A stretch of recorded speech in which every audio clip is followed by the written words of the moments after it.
Nacharam చౌరస్తలో auto కార్మికులు rally చేస్తూ కేంద్ర రాష్ట్ర ప్రభుత్వాల దిష్టిబొమ్మను దగ్ధం చేశారు. ఈ సందర్భంగా తెలంగాణ రాష్ట్ర ఆటో యూనియన్ అధ్యక్షుడు వేముల మారయ్య మాట్లాడుతూ ఆధ్వర్యంలో గత నెల రోజుల నుంచి ఎల్పీజీ గ్యాస్ కోసం హైదరాబాద్ మహానగరంలో వేలాది మంది గ్యాస్ లేకపోవడంతో తీవ్ర ఇబ్బందులకు గురవుతున్నారు. కేంద్రం రాష్ట్ర ప్రభుత్వాలు పట్టించుకోకపోవడంతో నాచారం చౌరస్తలో కేంద్ర రాష్ట్ర ప్రభుత్వాలు దిష్టిబొమ్మ దగ్ధం చేశాం. రాష్ట్ర ప్రభుత్వం వెంటనే కేంద్ర ప్రభుత్వానికి లేఖ రాసి ఎల్పీజీ గ్యాస్ సమస్యను త్వరలో పరిష్కరించాలని కోరారు.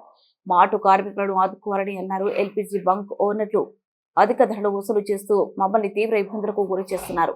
సివిల్ సప్లై అధికారులు వెంటనే వారిపై చర్యలు తీసుకోవాలని అన్నారు.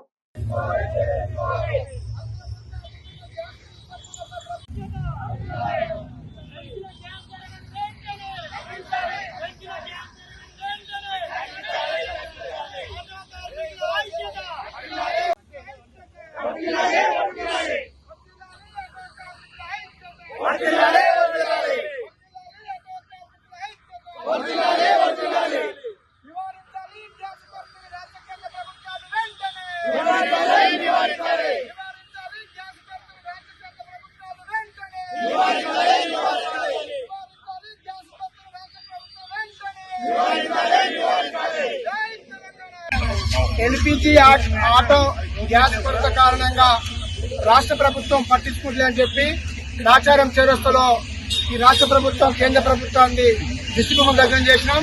వెంటనే రాష్ట్ర ప్రభుత్వం కేంద్ర ప్రభుత్వానికి లేఖ రాసి ఈ ఆటో డ్రైవర్లను కాపాడాలని చెప్పి మేము ఆటో యూనియన్ గా డిమాండ్ చేస్తున్నాం.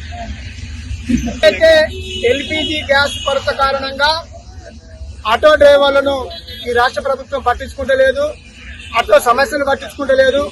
మరి ఇరాను యుద్ధం అనేది ఆ దేశాలలో ఉన్న ప్రాబ్లాన్ని ఇలా మన దేశంలో అక్కడి నుంచి వస్తుందని చెప్పి ఏదైతే ఇక్కడ రాష్ట్ర ప్రభుత్వం చెప్తుందో, మరి ప్రైవేటు సంస్థలైనటువంటి ఎల్పీజీ సిఎన్జీ ఫిల్లింగ్ స్టేషన్లు అక్రమంగా అమ్మడము, అధిక రేటుగా అమ్మడము, లైన్ లో ఆటో డ్రైవర్లు పొద్దున్న నుంచి రాత్రి దాకా మరి కాపలా కాసి వాళ్ళు లైన్ లో ఉన్నప్పుడు కూడా మధ్యలో ఎవరైనా డబ్బులు ఎప్పిస్తూ కూడా వాళ్ళ కొట్టి వీళ్ళకి ఇబ్బంది పెడుతున్నారు.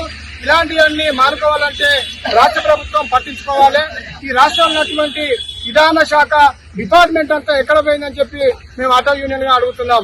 మీరందరూ ఇలాంటి ప్రాబ్లమ్స్ వచ్చినప్పుడు వెంబటే అన్ని బంకులు నడుస్తున్నాయా లేదా, ఏమైనా అక్రమాలు జరుగుతున్నాయని చెప్పి చూడవలసినటువంటి డిపార్ట్మెంట్లు చల్లగా ఏసీలో పండుకొని వాళ్ళు కూలుగా నిద్రపోతున్న కారణంగానే ఈ ప్రైవేట్ వ్యవస్థలన్నీ విడిగా దోసుకుంటున్న ఆటో కార్మికులు, రికార్డుతో కానీ దొక్కాలని ఆటో కార్మికులు, రోజు ఈఎంఐలు కట్టుకొని ఫైనాన్సులు కట్టుకొని ఇబ్బందులు పడే ఆటో కార్మికులను ఈ ప్రభుత్వం పట్టించుకుందని చెప్పి ఇలా భారీ ఎత్తున ర్యాలీ తీసి మరి ఈ ప్రభుత్వం పిచ్చుకున్న దగ్గర కూడా చేయడం జరిగింది.